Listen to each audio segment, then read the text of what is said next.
With reef tanks, it is often said that you should simply set and forget your lights, but today I'm going to show you why the process I follow is to set, tinker constantly for 6 weeks, and then forget. And I'll show you how tuning your existing lighting setup can make significant changes to the way your tank looks that might save you upgrading to the very latest LED light everybody's raving about. And if it's your first time here and you want a new reefing video every week, make sure you subscribe and turn on notifications so you don't miss out when I upload. Now, I showed you the first video about this lighting setup 6 weeks ago when I showed you the install process. But today I'm going to focus on how the lights make my fish and corals look and why I think this is the perfect lighting solution.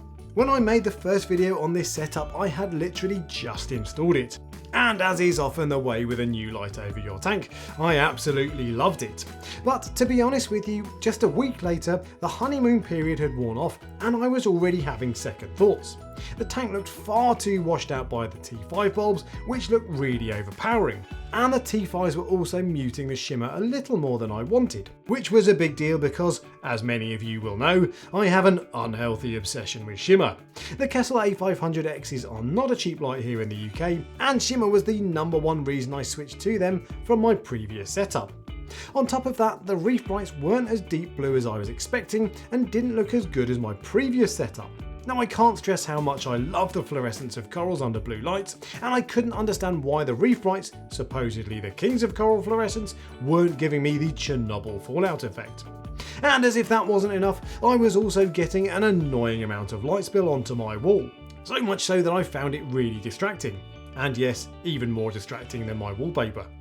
In fact, a week in, I was so disappointed with the setup that I started thinking about either swapping the whole thing out for my previous setup, or at least swapping the reef brights out for a different LED that would give me better fluorescence. But I then turned the internet off, slapped myself in the face and took a chill pill, and started thinking sensibly about how I could fix the issues on my current setup that I wasn't happy with. And here's what I did. I swapped out 2 of my 4 T5 Blue Plus tubes for 2 ATI actinics to reduce the washed out look. Contrary to what the name suggests, actinic T5 tubes don't really give off fluorescence, but they do make your corals pop a little bit more and look more vivid and less dominating than the extremely blue Blue Plus tubes. Those suckers are well named. Then I set about maximising the shimmer. Because the T5s were muting the shimmer, I set the T5s to turn off at 6:30 instead of 7:30 PM, so I get unadulterated shimmer when I'm in the living room in the evening. And then I tackled the issue of the blues in the evening. I previously had the Kessils set to their bluest colour at about 20% intensity, but I noticed how much better the blues looked when I only had the reef brights on with no Kessil interference. So now I have the Kessil set to just 1% intensity in the evening. That way I still get a smidgen of shimmer, but the reef brights take over in terms of colour. And man, do the blues look good now. Some of my corals look absolutely unreal in the last 2 hours of the day. Look at this Paletta pink tip for example. And this is how it looks to my eye without the need for orange glasses. The Jack-o'-lantern Leptoceris is another great example of how awesome the reef brights look. And FYI, the Jack-o'-lantern Leptoceris is a coral everyone should have. And my final change was to lower the entire lighting setup to 9 inches off the surface of the water, 2 inches lower than it was before. Now that eradicated the majority of the light spill, but still means the lights are high enough to give good even spread. And the difference all of these changes have made is absolutely huge. And although my setup is new to me, it shows what a bit of tweaking can do to a setup you've had for a while, and why you might want to try playing with a few settings before you sink money you might not need to into an upgrade. And now this setup is finally, to my eyes at least, the perfect lighting setup for my needs. I mean, just look how awesome my corals look under the blues in the evening.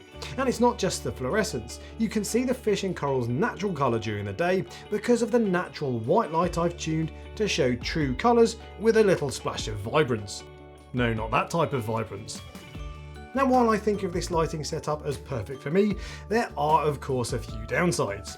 Having the lights, particularly the reef brights, so low down makes access more inconvenient, which is particularly annoying when I'm trying to film, but also if I need to reach into the tank and add a new coral or remove an old one. Now, because the Kessils have optional narrow angle reflectors, you can set them much higher, which would solve the access problem and from a living room aesthetic would look absolutely awesome. But that kind of height simply doesn't suit the T5s and the Reef Brights, so I have to put up with a compromise. And I'm not saying the lights look ugly, but when they were born, their mother slapped the midwife. The Giesmann Stella is the worst culprit for that, and if there were a neat mounting solution available, I might consider just having 2 of the Kessels with 4 Reef Brights and ditching the Giesmann Stella altogether. Although to be fair, I'd then lose the T5 spectrum and spread goodness, which probably isn't a trade-off worth making.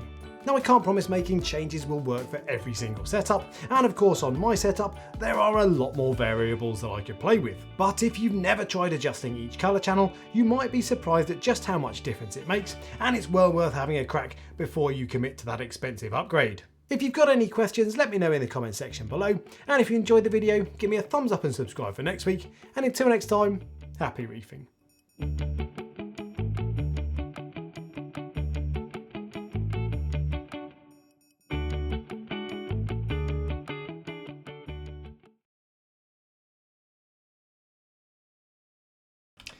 Reef Bright mounting bracket.